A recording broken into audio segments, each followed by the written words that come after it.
So this is our first time to meet in November. The weather's nice, but it's gotten awfully dark. And by not having met for the last 3 weeks, as it were, there was still daylight when we were here 3 weeks ago. So I welcome you in the darkness, just kind of out of the blue this evening. We continue to hear from people on the internet. Some people will call and send us something and make a comment on one of their emails, but we never find out where they're from, and so I typically don't mention their names because I don't know where they came from.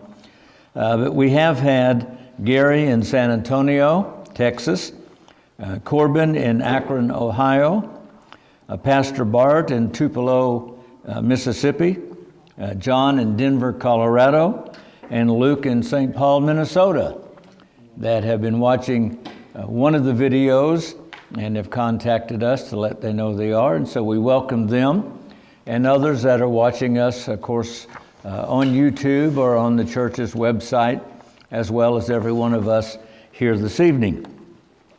So we start this evening. This is chapter 6. I think it's week 7 of us being together, but it's chapter 6.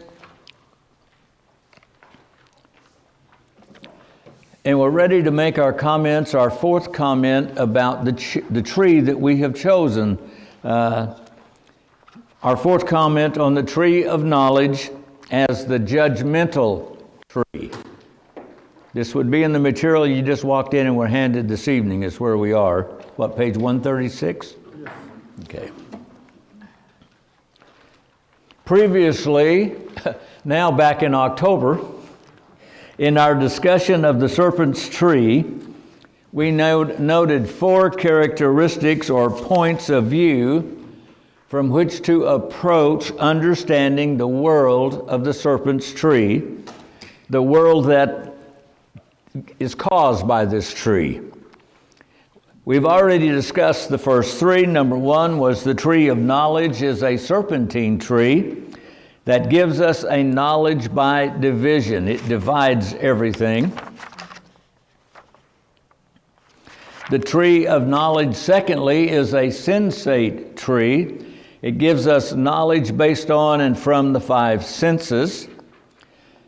Our last time we met, we dealt with the topic that the tree of knowledge is a seductive tree that gives us knowledge that appeals to us. It is an appealing, attractive. And so we come this evening to our fourth perspective. The tree of knowledge is a judgmental tree that gives us the ability to decide what is good and evil. That's where we start this evening then, and brings us up to date. Living dirt. We must remember that we are living dirt. We are a handful of dirt into which the breath of life was breathed.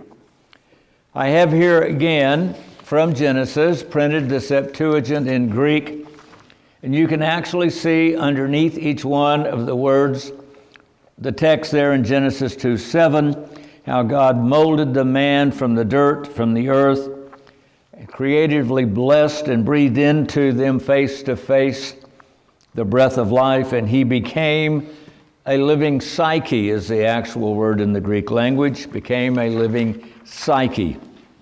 And of course we have a smoother translation. God molded the man from the dirt of the earth, and face to face, creatively blessedly breathed into him the breath of life, and the man became a living psyche. At the very least, we are dirt that, through no act of our own, became living dirt. We have 2 parts. We have the visible, the dirt.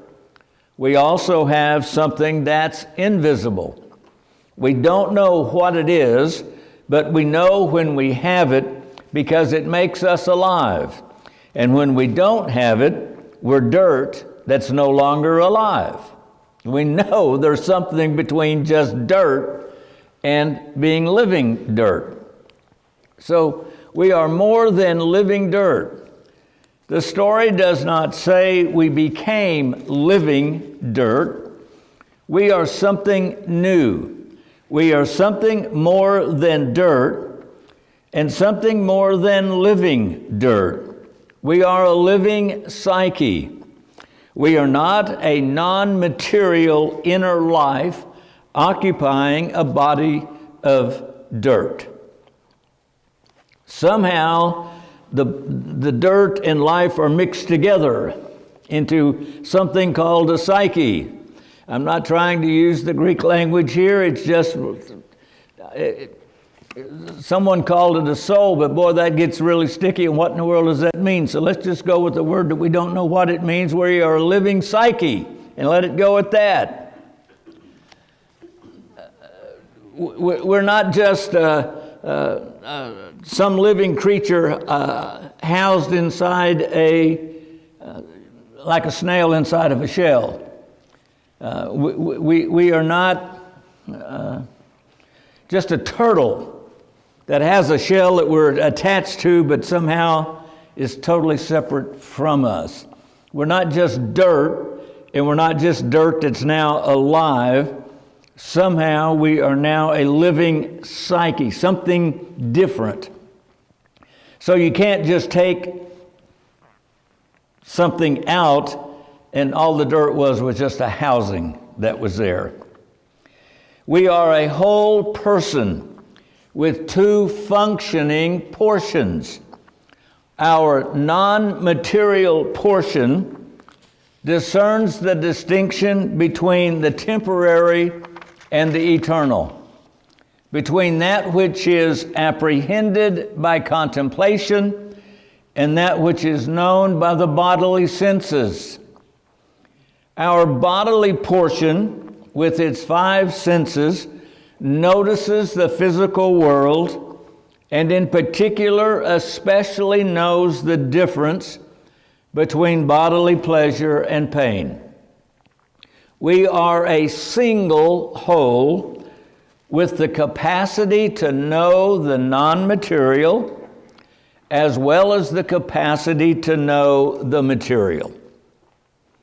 The choice between the 2 trees in paradise is a choice between a world shaped by non-material realities and a world shaped only by bodily pleasure and pain.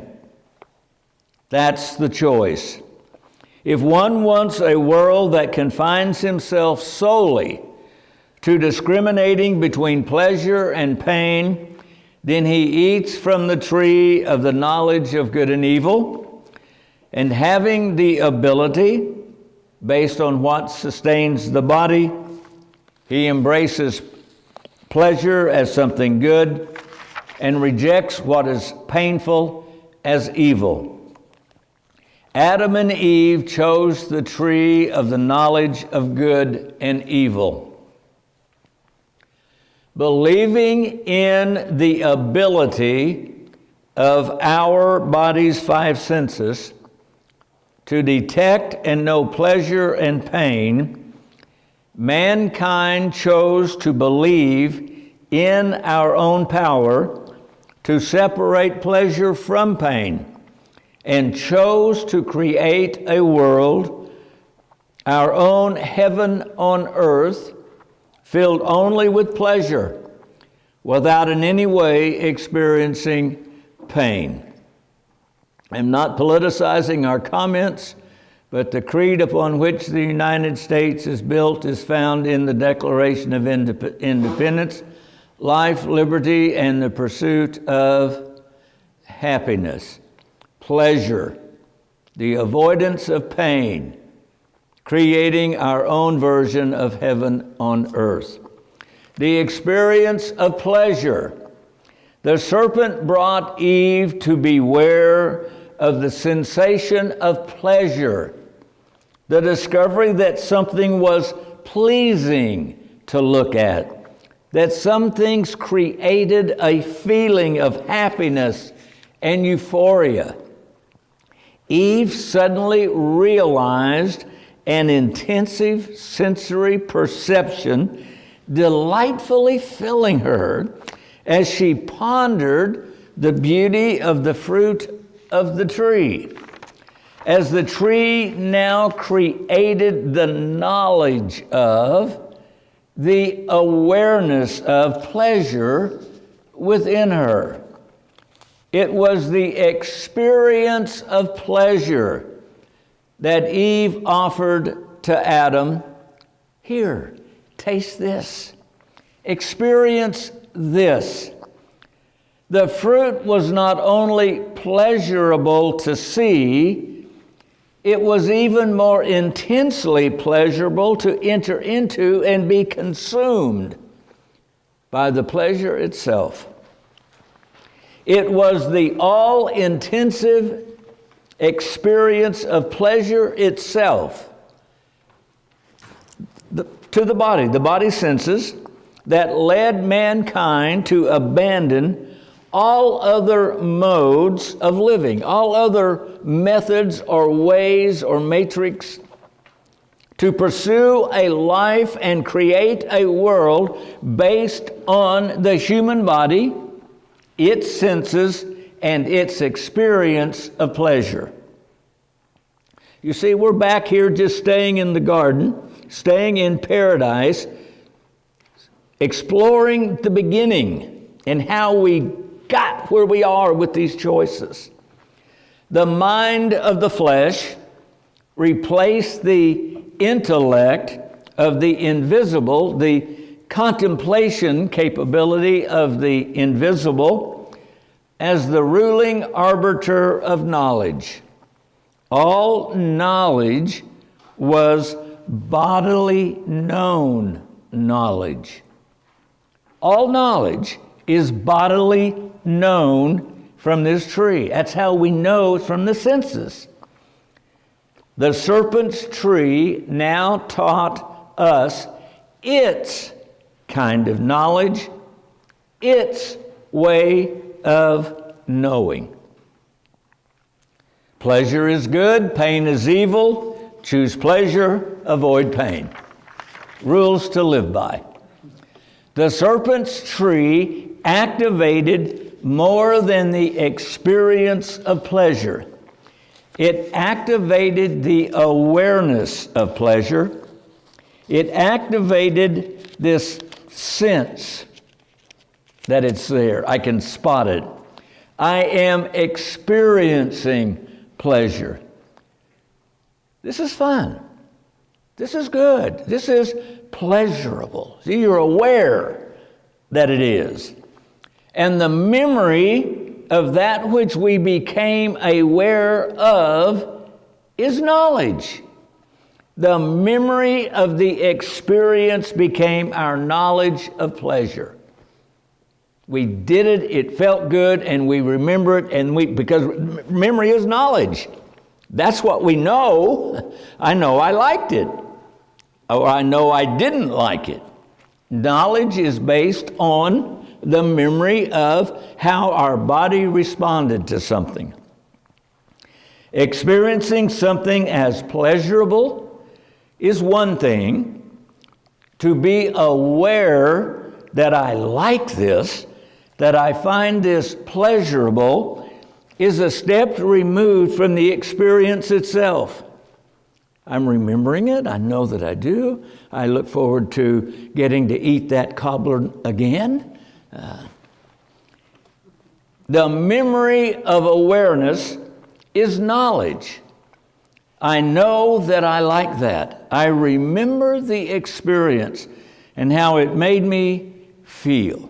There's a whole lot of commercials on TV that advertise to the feeling and our nostalgia of that past event of doing that, particularly at Christmas time, and the nostalgic repeating of traditions.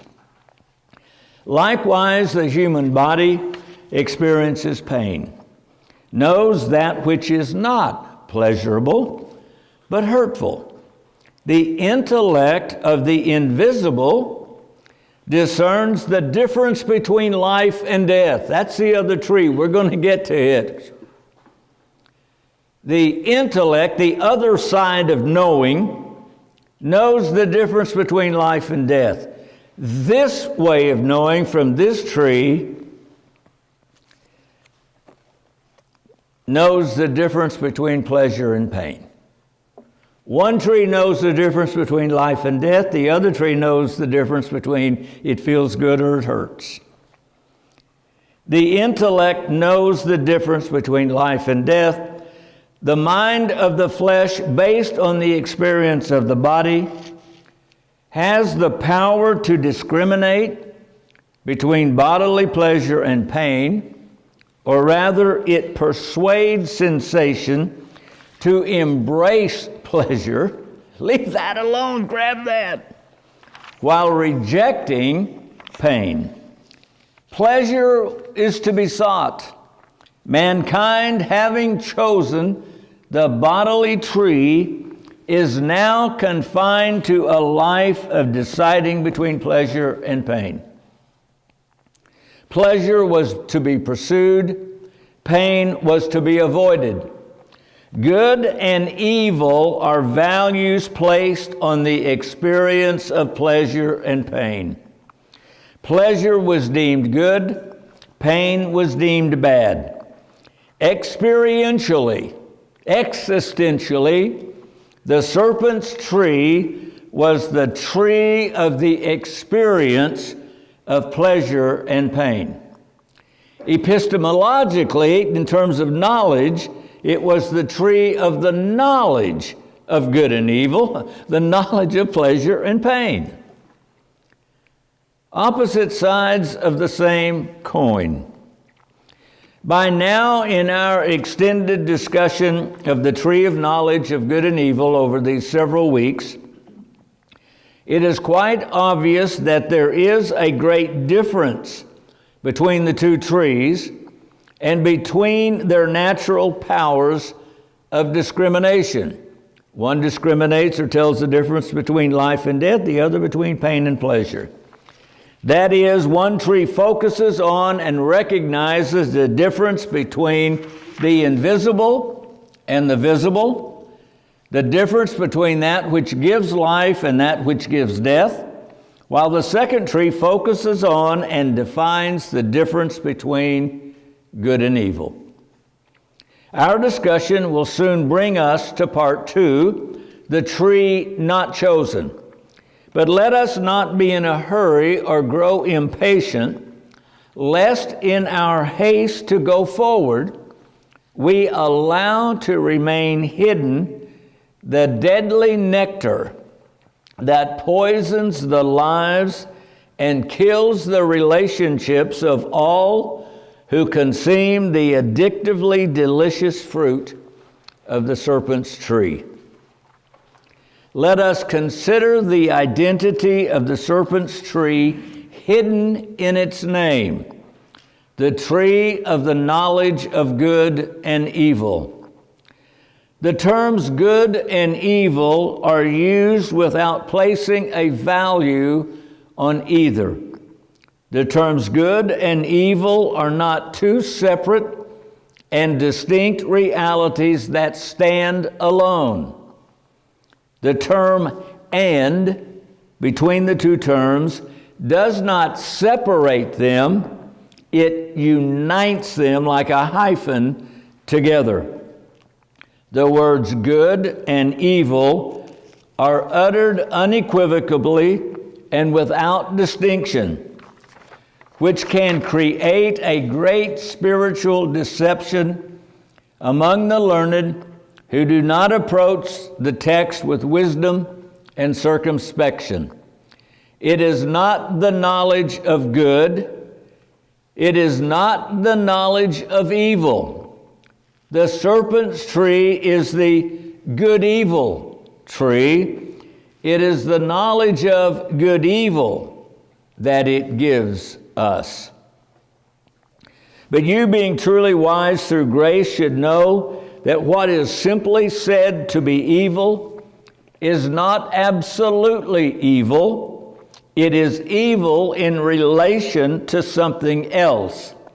Just as what is simply said to be good is not absolutely good, but is good in relation to something else. Note that Aristotle called things that are defined by their relationship a reciprocal relation. Aristotelian relatives are things that stand in relation to each other in such a way that the relation is constitutive of their identity. It is the relationship that constitutes and creates their seemingly separate identity. Such correlatives and are reciprocal and spontaneous, since the loss of either one will lead to the destruction of the other. Consequently, according to Aristotle, there are relatives for which being is the same as being somehow related to something.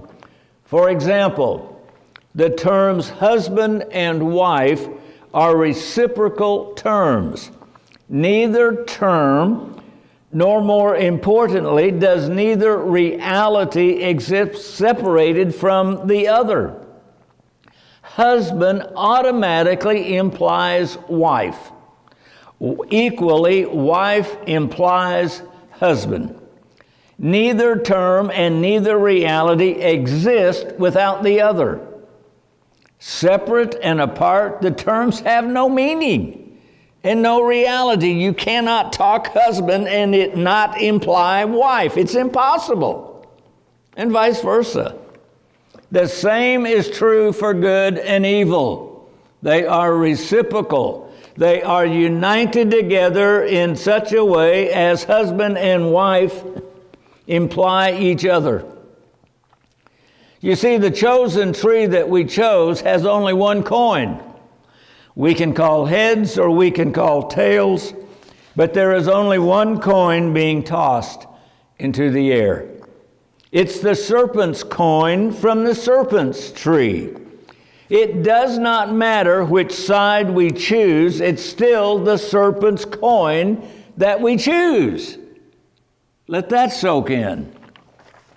If the serpent can't get us to choose evil, tails, he deceives us into thinking that by choosing good, we somehow are pleasing God. In many cases, Satan, under the pretext of good thoughts, such as, well, in this way you can please God, suggests to a person and cunningly leads him astray into subtle and half-truths. Such a person does not know how to detect that he is secretly being seduced. Wow. The deception. God did not create us to be good. He created us to become like Him. Whether we are good or bad is the serpent's tree, not God's. The deception believes that by being good, we are becoming like God. The deception is believing that knowing the difference between good and evil, and then choosing to be good, makes us like God. This deception, that it is the possession of the knowledge of good and evil that makes us like God, implies that it is the knowledge of the good and evil that makes God to be God. The deception is that we have stolen. We are led to believe, we are deceived, that we have somehow stolen the secret key to God's identity. And with this key, we can now assume God's identity for ourselves. We also now know the difference between good and evil. We believed the serpent when he told us, "You will be like gods, knowing good and evil." We believed and we chose to eat from the serpent's tree. Our deception is that we still believe the lie that by knowing the difference of good and evil is what makes God to be God. And now that we know that difference between good and evil ourselves, we have become like God by being good. This deception, number one, knowing the difference between good and evil, and number two, by then choosing to be good, will in turn make us like God, causes us to misread Genesis chapter 3, verse 22. Then the Lord God said, "Behold, the man has become like one of us to know good and evil. And now, lest he put out his hand and take also of the tree of life and eat and live forever." We believe that in 3:22 that God confesses that because Adam and Eve now knows good and evil, that Adam has indeed become a God like God is a God. If it is true that Adam has now become a God like God, then the serpent told them the truth in the first place, because that's what he said would happen. This is what the serpent had said would happen. This is why God told you, you can't eat of that. God had in fact told him to not to eat. He told you that because he knows when you do, you'll become like him. It's the knowledge of good and evil that makes somebody like God. That's why God doesn't want you eating that tree. Do you see the deception? Either God lied, don't eat that, it'll hurt you, or the serpent was telling the truth. If the serpent told the truth that becoming like God would make us like God, and now in that other verse, somehow God now admits, well, we got to get rid of him because he now knows good and evil, and he's going to make him into a God like us. Now that he's become like us, if that's how we understand all these verses, that's what happens because we believe the lie. I don't know if I can get it through to you, but if God doesn't want you to eat of that tree because he knows the day you do, you'll know the difference between good and evil and you'll become like him. Oh, well, that big, bad, mean God doesn't want me to become like him because he doesn't want me to know that. Well, I think I'll show him up. I'm going to eat of this and I'll become smart like him. I'll know the difference between good and evil. So we eat. And then you have God saying, well, now that he's become like us, knowing the difference between good and evil, we better kick him out of paradise unless something bad happens. If that's the end of the story, then Satan told the truth that God doesn't want you to eat of that because it'll make you like him because you're going to know good and evil. If then at the end God says, he's now like us, he knows the difference between good and evil, we got to kick him out. Do you see how those two fit together? If you believe the lie, then that's how you're going to understand that last part of the story when God says it's happened, it's true. What Satan said was going to happen has happened. They become like us, we need to get rid of them. There it is in black and white in the scripture. The serpent in Genesis 3:5 saying, God knows this is what will happen when you eat from this tree.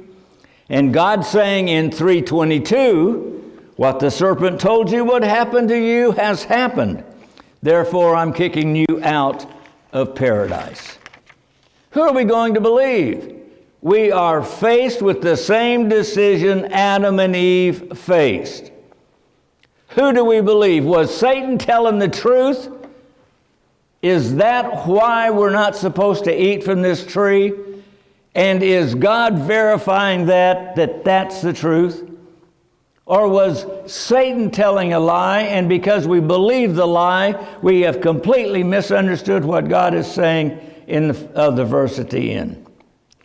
The saying goes, you can wait to make up your mind, but you can't wait to make up your life. How we live our lives shows what we believe. We don't believe with our heads, we believe with our feet. We choose the serpent's tree. We chose the serpent's tree. We chose to become our own God, build our own world based on the knowledge of good and evil. Well, I shot the clerk. Social media has made us painfully aware that emotion, tone, irony, and sarcasm are very difficult to communicate in an email or a text message. We've all been misunderstood sending somebody a text. An emoji was invented to supply the emotional tone and intent conveyed when speaking, but missing when we are writing it or texting. The smiley face, stuck in there to say, this is a joke. The story is told of a wife who found a beautiful necklace in Europe. She sent her husband in America a telegram about the necklace and its price, asking if she should purchase it. The husband wrote out his reply, no, price too high. When the wife returned to the United States, she proudly showed her husband the beautiful necklace. He was furious. He demanded an explanation. The wife responded, your telegram said I could. She pulled it out of her purse, and when he read it, it said, no price too high. The punctuation or the lack thereof altered the meaning of the same 4 words. Or consider the scene in the film My Cousin Vinny, when the sheriff is interviewing the homicide suspect. Sheriff, when did you shoot the clerk? Suspect, what? Sheriff, when did you shoot the clerk? Suspect, I shot the clerk. Sheriff, when did you shoot the clerk? Suspect, I shot the clerk. At this point, the sheriff is interrupted and he leaves the room. The suspect realizes that the sheriff believes he shot the clerk. Whoa, wait a minute!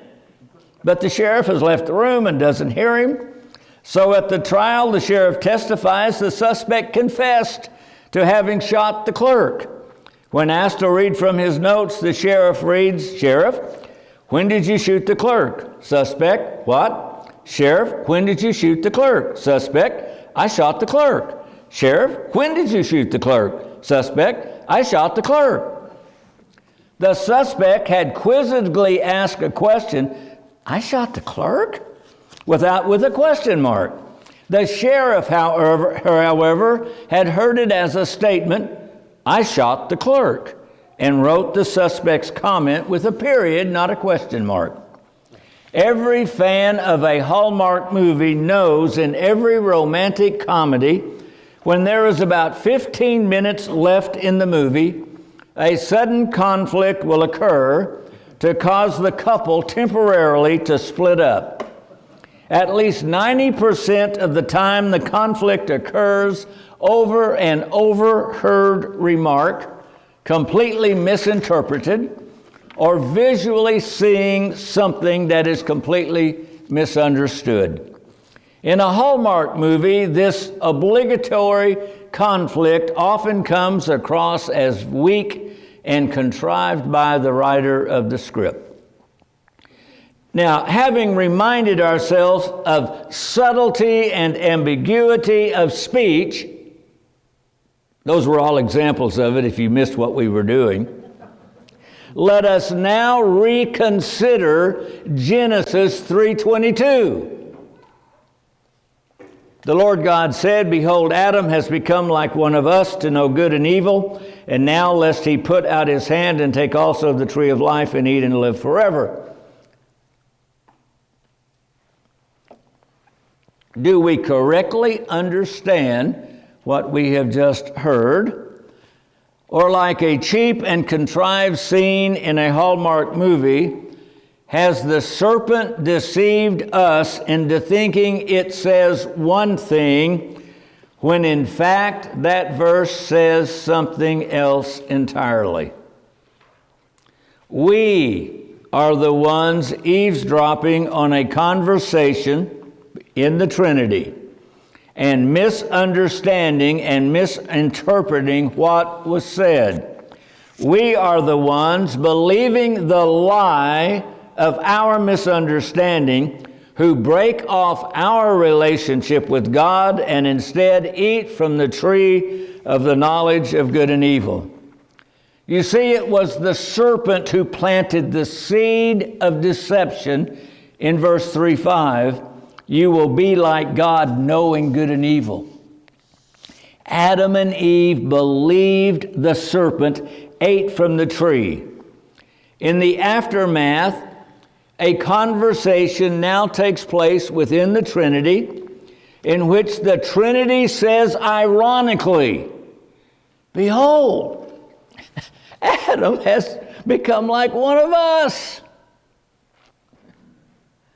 Or, if that's not clear enough, Adam thinks he's now like one of us. Silly man. Or, he thinks because he knows good and evil, he's now like us. Or, as if we would ever do anything based on whether it was good or evil. Or, I'm giving it all that's implied there. If you don't believe the serpent, then you can hear this in an entirely different way.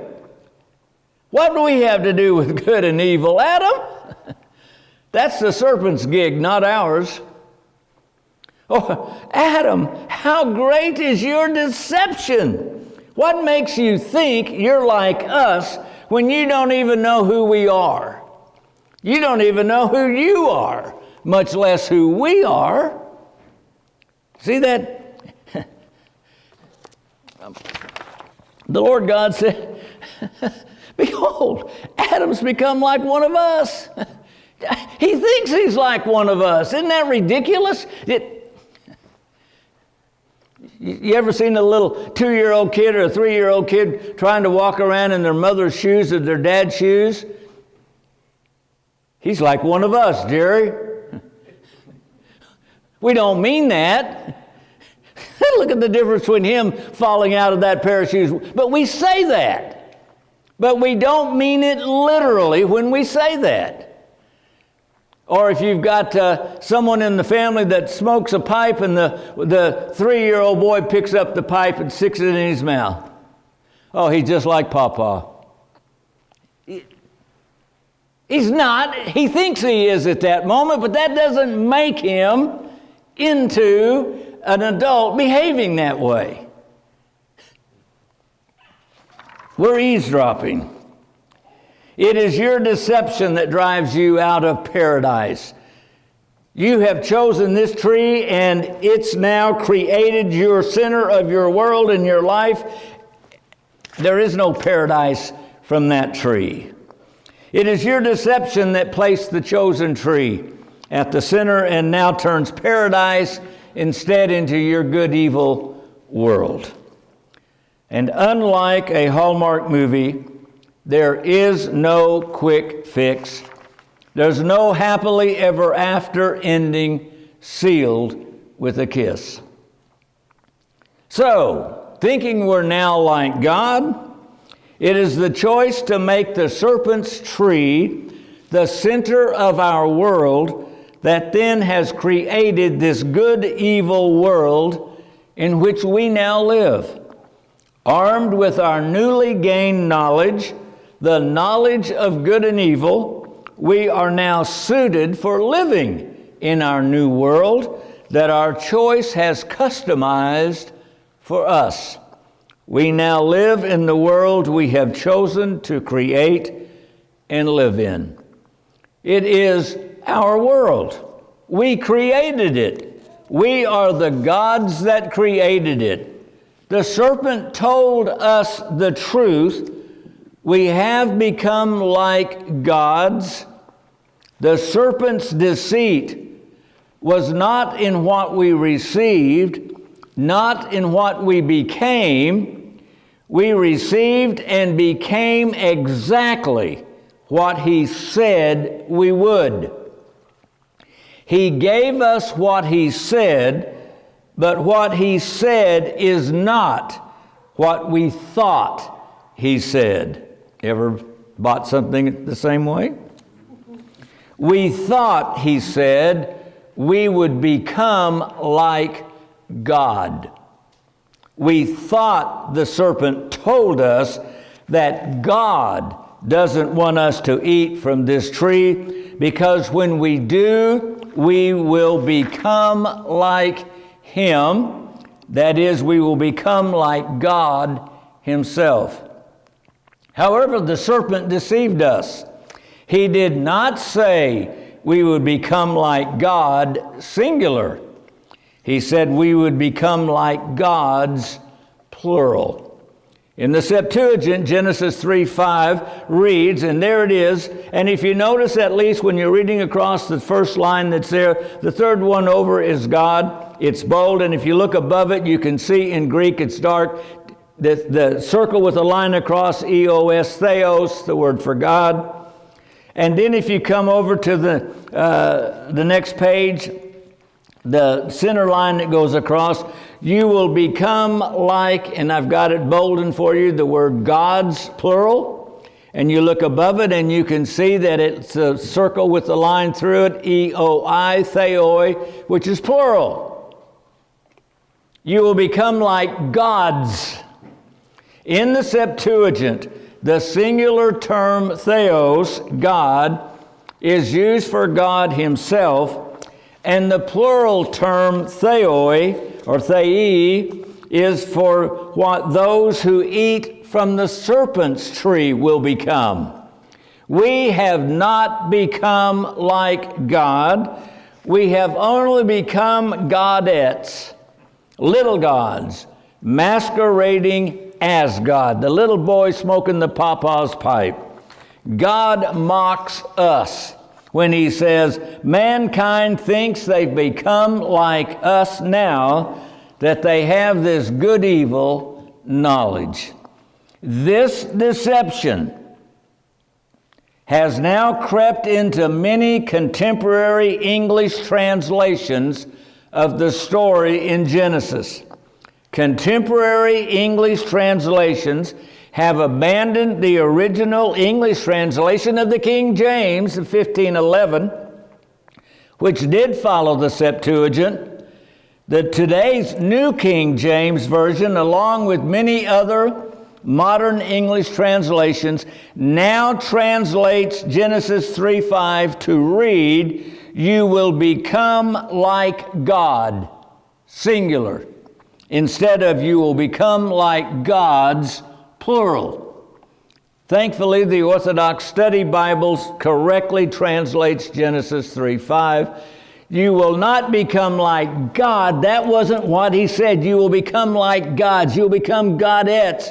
You'll become miniature gods. You'll become like play gods, pretend gods. And you get to create your own, like little kids out in the backyard having a tea party. Making mud pies for real pies. We're pretending to create our world that's there. And it's now that believing the lie is now, we're translating the Old Testament with that lie. The deception is that strong. We think that we lost paradise because God kicked us out because Satan told the truth. We became like him. Satan told the truth, all right. We just got faked out by it. We became godettes. God knows that on the day you eat of this, you'll turn into a godette. And we did. Knowing good and evil does not make us like God. It only makes us godettes of a good-evil world we now create. Being deceived, we do not know the difference between God and Godettes, between God and God wannabes. We mistake being a Godette for being God. How comical we must appear, parading around thinking we're God, while all along we are only little fools, thinking we wear the garments of divinity. We are naked little emperors wearing no clothes. Well, I think that's probably a pretty good time for a break. So we'll take a break. There's some goodies over there. Thank you for those that brought goodies tonight. We'll come back in a little bit and finish up. Thanks. We'll pick up where we left off. Creating our good, evil world. Godettes possess the eyesight, the perception, the knowledge of how to divide everything there is, the whole, into pieces. The pieces that produce pleasure are deemed good and pursued. The pieces that cause displeasure are deemed evil or bad and are avoided. The good-evil world is a world in which everything is divided and judged on whether it is good or evil, based on the pleasure or pain it gives to the one doing the dividing and the judging. The world was divided into the visible and the invisible, the sensible and the intelligible. The visible was sensible, the invisible was intelligible or contemplative.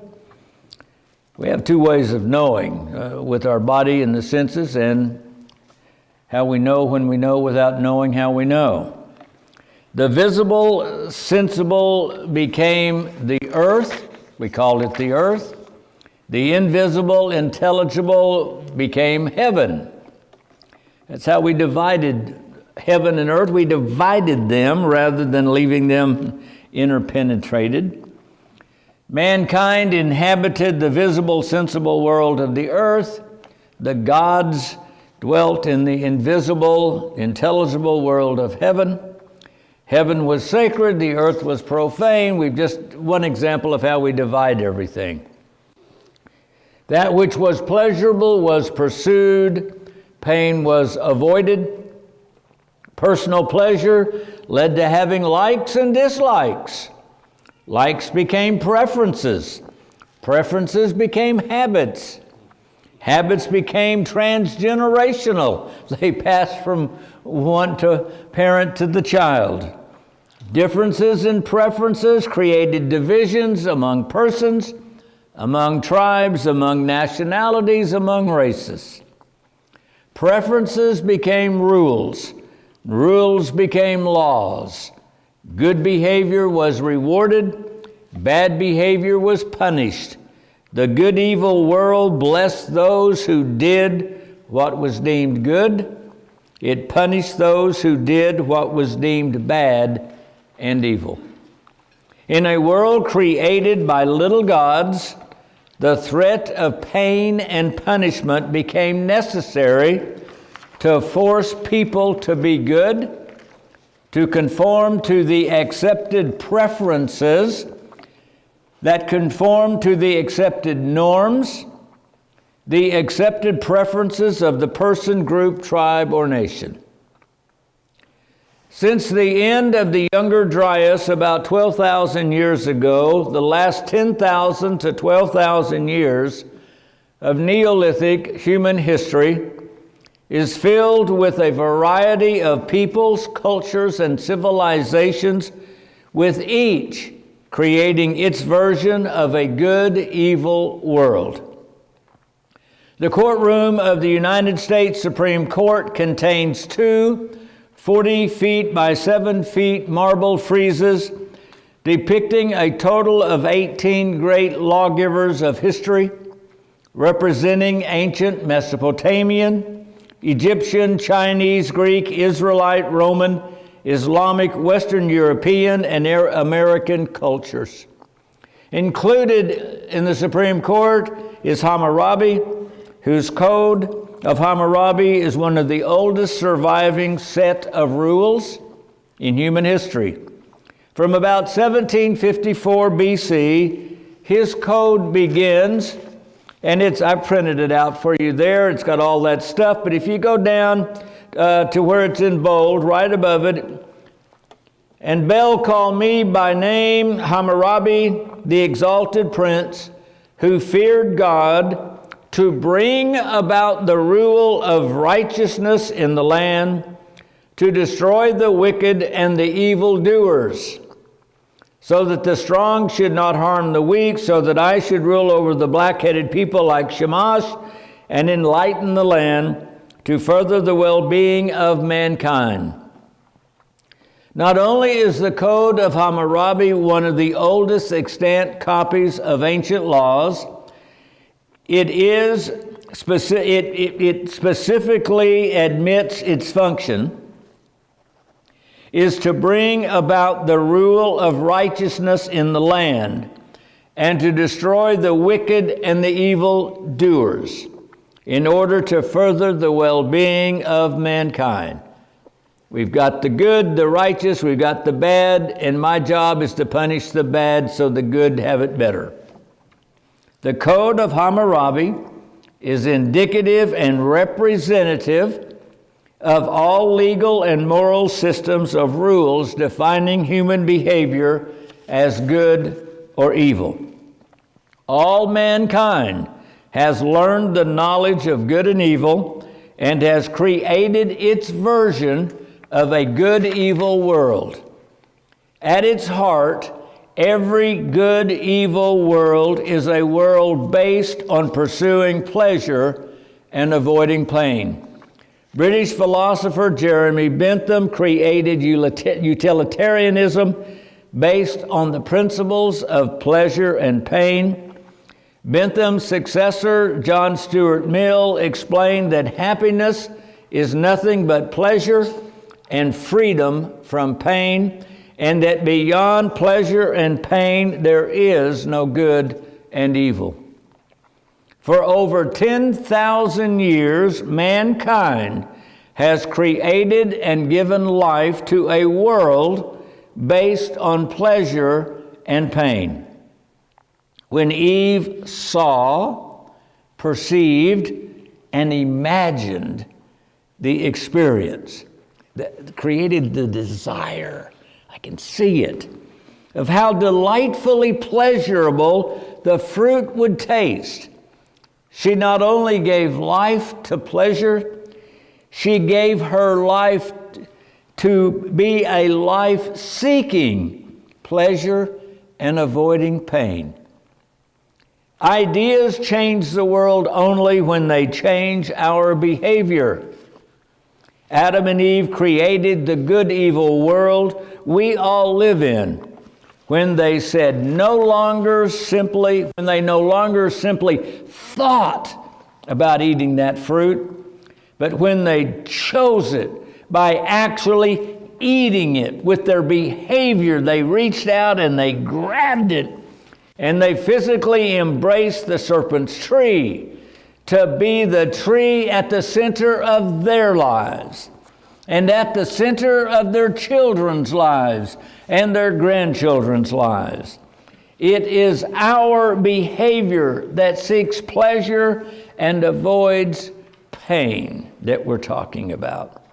Every one of us, everyone in the world takes for granted the world that we're all born into. This is normal. That's the world I grew up in my childhood. We take this reality for granted, thinking it is natural, inevitable, and immutable, unchangeable. We have forgotten this world we live in is a world created by choice. Believing our present world to be the norm, we envision a future based on the continuation of the past-present world that we're in. The cold hand of the past emerges from the grave of our ancestors, grips us by the neck and directs our gaze towards a single future. Therefore, we seldom try to shake ourselves free and envision alternative futures. We think the future will be like the past that we were raised in. Well, the law of Moses.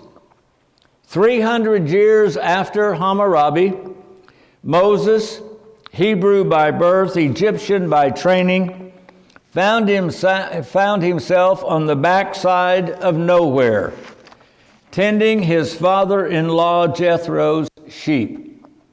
Out of the corner of his eye, something caught his attention. He noticed a bush flaming with fire, but the fire did not consume it. Moses chose to turn aside to investigate the mystery of a bush burning without being burnt up.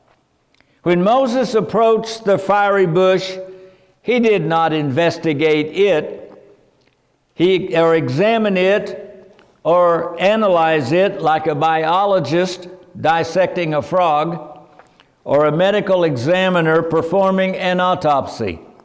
It was not the literal bush, nor the literal properties that kept it from being burnt, that occupied Moses' attention. The literal details of the bush were of little importance.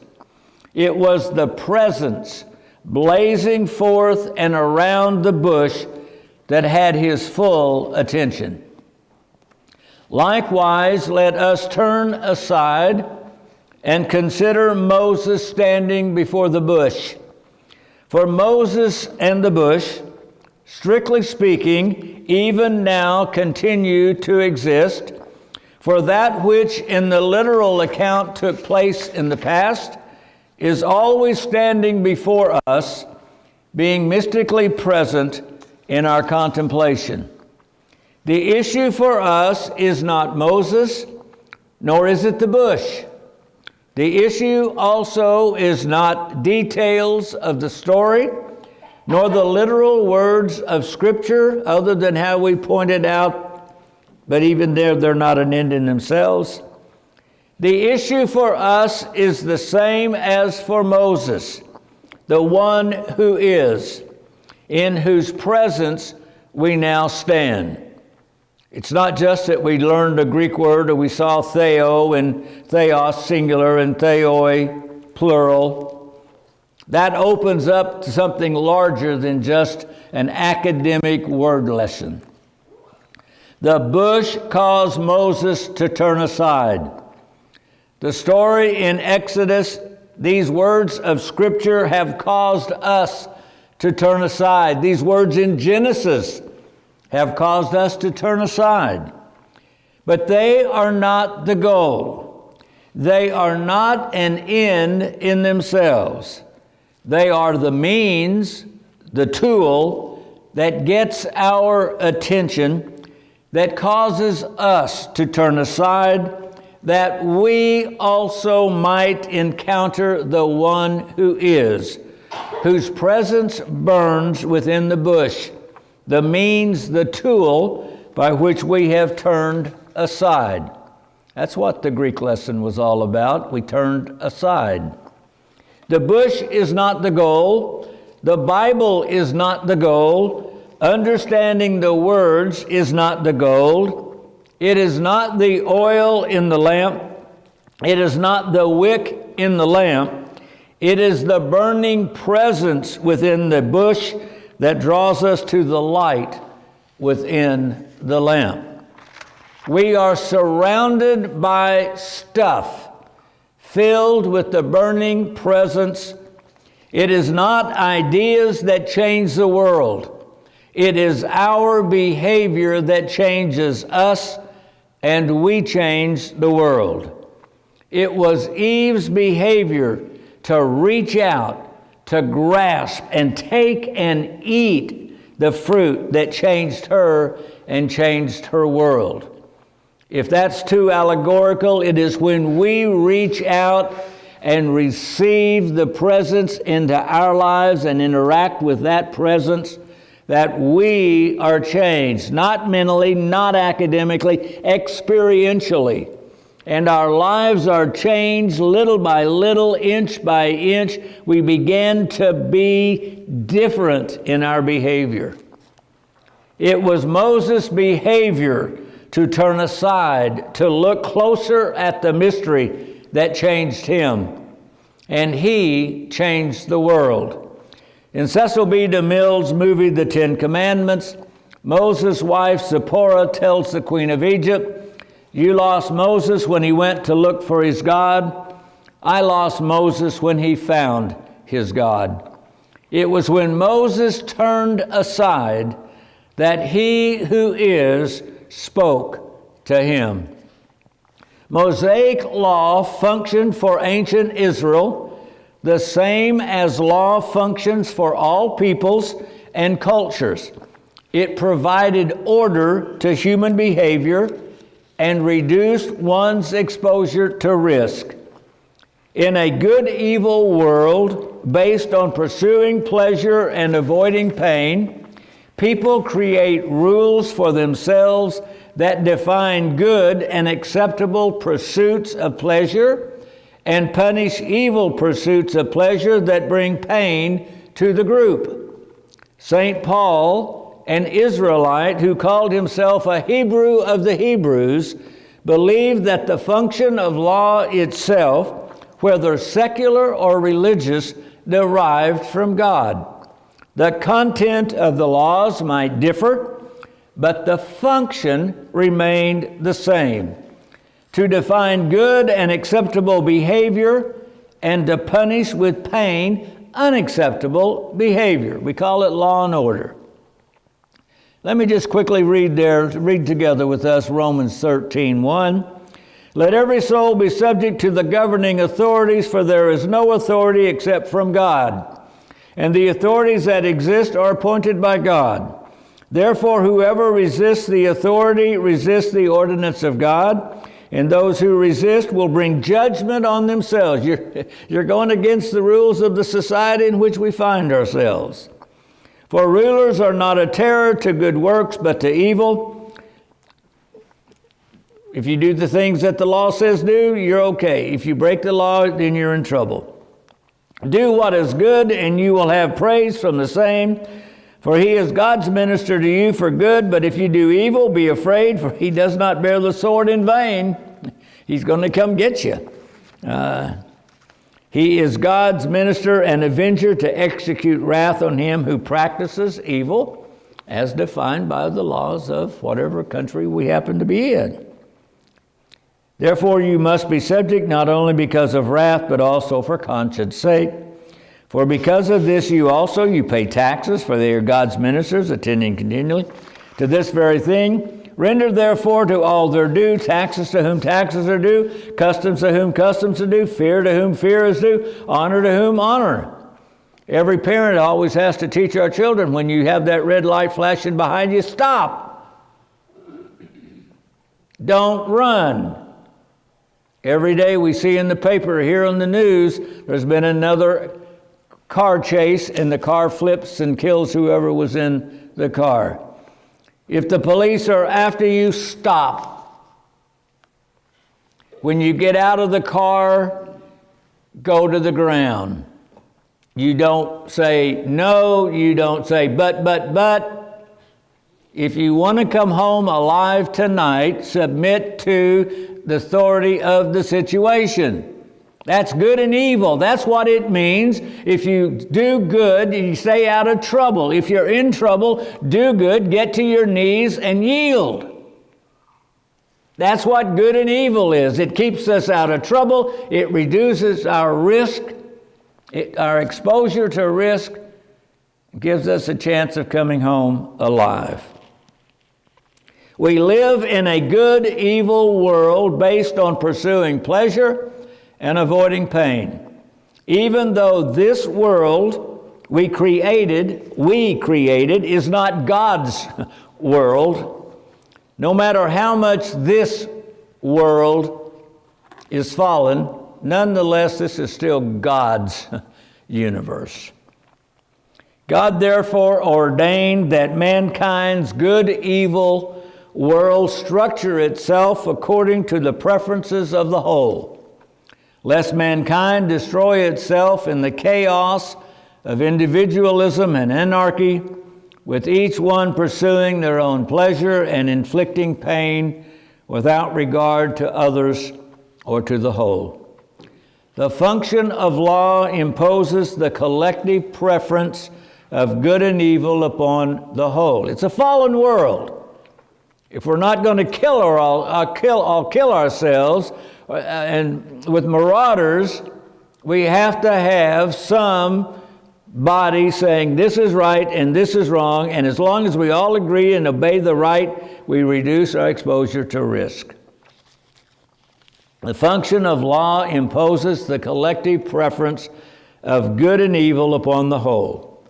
God ordains the function without regard to the content or the preferences. Mankind creates its own world with its own preferences of what are acceptable pursuits of pleasure and what are not. In the same way that God gave Adam and Eve the freedom to choose which tree would create their world, God gives the same freedom to choose to what they deem to be acceptable behavior in the world, the culture, and the society they are now creating based on that good-evil template and pattern. The problem, of course, comes as when one world decides to change into something else, and everybody else that's grown up in one world is at a loss as a brand new world is coming in around them. That mankind has the freedom to create its own laws, defining what it deems to be acceptable pleasure, acceptable behavior, in no way implies any divine endorsement of either mankind law or mankind's pursuit of pleasure or the pleasure mankind pursues. The function of law is to create order by imposing preferences of behavior on the whole and to reduce one's exposure to risk and death. In the pursuit of pleasure, an individual might try many things, some of which might risk injury, just your kids running down a flight of stairs, or death trying to outrace a train across a railroad crossing. If we obey the laws, first of all, we avoid being punished for not obeying them. Second, by obeying the laws, we fit in and are acceptable to the whole. Thirdly, by obeying the laws, we reduce our exposure to risk, injury, and death. Now, there are exceptions, but we'll deal with them perhaps next week. The Mosaic Law, like all laws, provided this basic function for ancient Israel. This was the purpose and function of the Mosaic Law. Religious preferences were included because they were deemed beneficial to the social order of the group and beneficial to reducing the exposure to risk to individuals within Israel, as well as reducing the risk to the survival of Israel as a whole. A corporate and personal relationship with the God of Abraham, Isaac, and Jacob was deemed beneficial to their survival as a people. With its Mosaic law, the descendants of ancient Israel have survived as a people for over 3,400 years. Not only does the law of Moses provide the same function to its people that all other laws provide for their people, the law of Moses also shares another basic factor with all other laws. Laws do not give life. They reduce our exposure to death. They do not give us life. You search the Scriptures, you search the law of Moses, you search the Bible, Jesus said, for in them you think you have eternal, everlasting, timeless life. Keeping the rules may keep us from being killed. Keeping the rules may prolong our mortal life, may prolong this living in death that we call life. But keeping the rules does not, cannot, and will not give us life. Being good keeps us out of trouble. It does not give us life. Moses turned aside. He stood before the presence within the burning bush.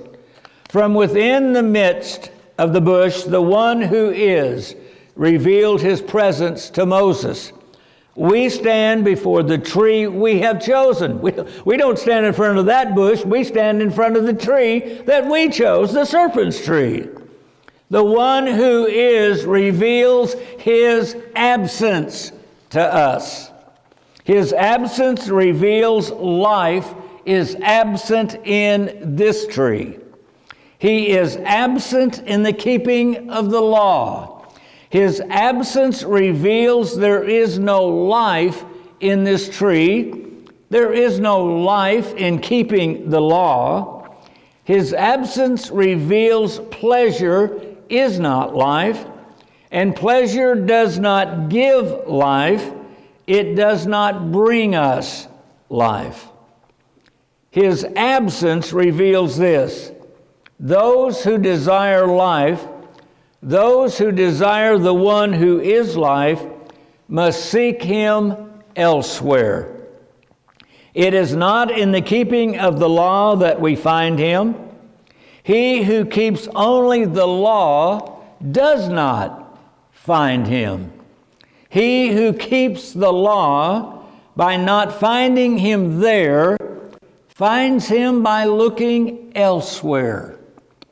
It is by practicing the commandments with knowledge, the knowledge that he is found somewhere else, that the Lord grants prosperity, teaching to them the function of the commandments, as well as revealing to them the true principles of being, the true principles of existence.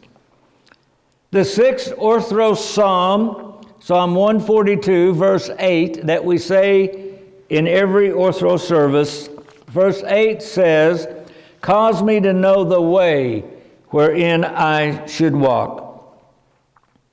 We do not ask that verse to show us anything. We, in reading that verse, have the opportunity to come before the presence and ask him to cause us to know the way wherein we should walk. It is not in reading the Scripture and following those words. It is in those Scriptures bring us knowing there's no life in them. There is life in the presence surrounding them. It is when those words burn in us and we begin to just pray, not to the Bible, not to those words, not believing the book, but believing the presence of He who is, and crying out, "Cause me to know. I'm dumb, I'm stupid, I'm hard-headed, but in your gentleness, cause me to know how I'm supposed to live." Little by little, I don't know if I ought to do this or that. I don't know what direction to go. I don't know how I ought to behave. I don't know how to be a Christian. Cause me to know. That is a living relationship, standing in the presence of He who burns within the bush. He who burns within the words. They're not just empty words there. But until they burn, they are empty words. And we divide ourselves in a good-evil world, arguing over the words of the Bible, beating one another up, thinking there's life in those words. There is no life in the words of the law. There is life in He who is life. Well, I'm getting aside. Wizard Santa, naughty or nice? In the film, The Wizard of Oz tells the story of Dorothy, her dog Toto, and 3 friends, each in need of something. Dorothy wants to return home. The lion wants courage. The Tin Man wants a heart. The Scarecrow wants a brain. The great and powerful Wizard of Oz promises to give each of them what they want if they will complete a series of tasks he gives to them. And having accomplished those tasks, Dorothy and her friends return to the great and powerful Oz to receive the things promised to them. And the great and powerful wizard is surprised to see them and tells them he must think about it, and for them to return the next day. Dorothy and her friends protest, and in response to their protest, the following scene takes place. The wizard, that big screen and the smoke and the loud volume, "Do not arouse the wrath of the great and powerful Oz. I said come back tomorrow." The little dog Toto, frightened by the wizard and this big screen, runs and hides behind a curtain. Dorothy shouts to the wizard, "If you were really great and powerful, you'd keep your promises." And the wizard on the screen says, "Do you presume to criticize the great Oz? You ungrateful creatures, think yourselves lucky that I'm giving you an audience tomorrow instead of 20 years from now." And at this point, Toto, over and wrapped in the curtain, pulls it back, revealing that the real Wizard of Oz, as a short, middle-aged man with blonde hair manipulating a machine, talking into a microphone. The Wizard Oz goes on the screen, "Oh, the great Oz has spoken, oh." And then he realizes the curtain's been pulled and he wraps himself inside the curtain, even though Dorothy and her friends have now seen the real wizard. And so the wizard keeps on stammering, "Pay no attention to that little man behind the curtain. The great and Oz has spoken." Dorothy now comes to the little old man and says, "Who are you?" And the wizard, now no longer on the screen, but directly says, "I am the great and powerful Wizard of Oz." Dorothy, "You are? I don't believe you." The Wizard of Oz, "I'm afraid it's true. There's no other wizard except me." The Scarecrow, "Why, you humbug." The Cowardly Lion, "Yeah." And the Wizard of Oz, "Yes, that's exactly so. I'm a humbug." Dorothy stomps her foot, "You're a very bad man." And the Wizard of Oz says, "Oh no, my dear. I'm a very good man. I'm just a very bad wizard." Dorothy and her friends find themselves in the good-evil world of Oz. They have been told if they are good, if they do what they're told to do, they'll be rewarded. They are angry and feel betrayed when they do not get what they were promised for being good. In the United States, we grew up singing, "You better watch out. You better not cry. You better not pout. I'm telling you why. Santa Claus is coming to town.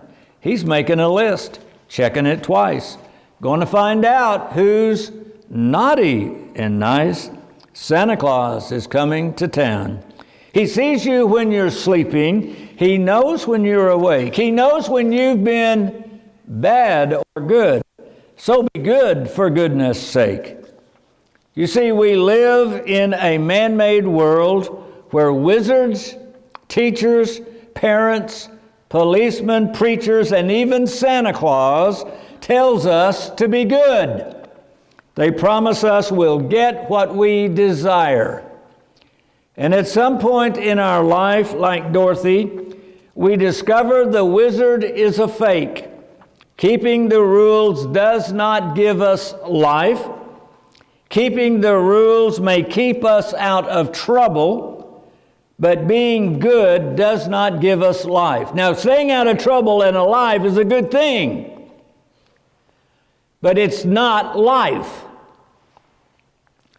Ruby Sue reminds us in National Lampoon's Christmas Vacation that life doesn't always come with a Hallmark ending.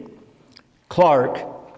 And if you believe in him, Santa Claus, and you believe in your mom, and you believe in your dad, and if you've been good all year round, Santa Claus is going to bring you something. And little Ruby Sue, sometimes I think all that Santa crap's just bull. If he was so real, how come we didn't get squat last year? We didn't do nothing wrong and we still got the shaft. It comes as a shock that being good doesn't make us ontologically good, nor does being bad make us ontologically bad. We can be a bad wizard without being a bad person. Well, there's a naughty or nice list. Like Santa Claus, every one of us has our list, our naughty or nice list. Every one of us has a set of standards by which we judge everybody else. I've made out one here. List number A. Let's see. Naughty or nice, we're looking at somebody judging their weight, their height. Naughty or nice on how they're dressed. Naughty or nice on the car they're driving. Naughty or nice on the career field that they're in. Naughty or nice on the size of their bank account. Naughty or nice on where they went to college, or did they go to college, or where they went to school. Naughty or nice on their political views. Wow.